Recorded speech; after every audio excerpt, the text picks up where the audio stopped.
দুবাইয়ের crown Prince Sheikh Hamdan বিন মোহাম্মদ বিন রাশেদ আল মাকতুম দারুণ এক ঘোষণা দিয়েছে। 1 বিলিয়ন দিরহামের এই বিশেষ প্রণোদনা প্যাকেজটি ঘোষণা করা হয়েছে মূলত বৈশ্বিক ভূ রাজনৈতিক অস্থিরতা থেকে দুবাইয়ের অর্থনীতি ও ব্যবসায়ীদের সুরক্ষা দিতে। অ্যাকচুয়ালি দুবাইয়ের ক্রাউন প্রিন্স যে উদ্যোগটা নিয়েছে, আলহামদুলিল্লাহ এটা আমাদের জন্য খুব একটা উপকার হবে। আর এই যে বর্তমান সময়ে যে আমাদের একটা যে সমস্যা ছিল আর কি, যে সমস্যার পড়ার কথা, আলহামদুলিল্লাহ এটা আমাদের কোনো আর সমস্যা হবে না। দুবাই ক্রাউন প্রিন্স যে 1 বিলিয়ন দিরহামের যে একটা প্রজেক্ট নিছে, ওটা আমরা যারা দুবাই প্রবাসী আছি আমাদের জন্য খুব একটা ভালো খবর। ইনশাল্লাহ আমরা এটা নিয়ে ভালো আরো সামনের দিকে এগিয়ে যাব। যে আমাদের একটা প্রভাব পড়ার কথা ছিল, ইনশাল্লাহ ওটা আমরা কাটিয়ে উঠবো। সবার জন্য এটা একটা সুখবর, আমরা যারা দুবাই প্রবাসী আছি আমাদের জন্য। আমিরাতের স্থানীয় গণমাধ্যমের প্রতিবেদন অনুযায়ী 1 এপ্রিল 2026 থেকে কার্যকর হওয়া এই প্যাকেজের আওতায় পর্যটন খাতের উপর চাপ কমাতে হোটেলগুলোর সেলস ফি এবং ট্যুরিজম দেরহাম ফি স্থগিত করা হয়েছে।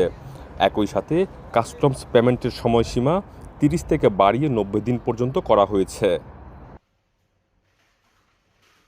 এই উদ্যোগের মূল লক্ষ্য বাজারে নগদ অর্থের প্রবাহ বাড়ানো এবং শিল্পকর্ম আমদানিতে ভার্চুয়াল ওয়্যারহাউস চালুর মাধ্যমে কাস্টমস ডিউটি মওকুফ করা।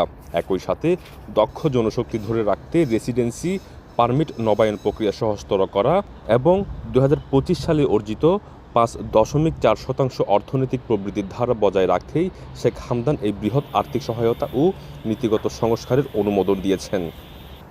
এই উদ্যোগে সরাসরি লাইসেন্স ফি কমানো সহ অনেক সরকারি ফি নির্দিষ্ট সময়ের মধ্যে স্থগিত রাখা হয়েছে। অ্যাকচুয়ালি ওয়ার সিচুয়েশনের জন্য আমাদের দুবাই গভর্নমেন্ট রিসেন্টলি একটি প্রোগ্রাম অ্যানাউন্সমেন্ট করছে 1 বিলিয়ন দিরহামের। এটা শুধু যারা দুবাই যাদের রেসিডেন্স আছে, যাদের লাইসেন্স আছে পুরানো, রিনিউ করার ক্ষেত্রে তারা 80% ডিসকাউন্ট দিচ্ছে আমাদেরকে এখন। তো আরো অপরচুনিটি সামনে আমাদের জন্য ইনশাল্লাহ আসতেছে। সব মিলিয়ে বলা যায় ফি কমানো সহ সময়সীমা বৃদ্ধি এবং প্রক্রিয়া সহজ করার মাধ্যমে দুবাই সরকার ব্যবসায়ীদের জন্য বাস্তবসম্মত আর্থিক সহায়তা নিশ্চিত করছে, যা বাজারে ইতিবাচক প্রভাব ফেলছে। ইশতিয়াক আসিফ, চ্যানেল 24, সংযুক্ত আরব আমিরাত।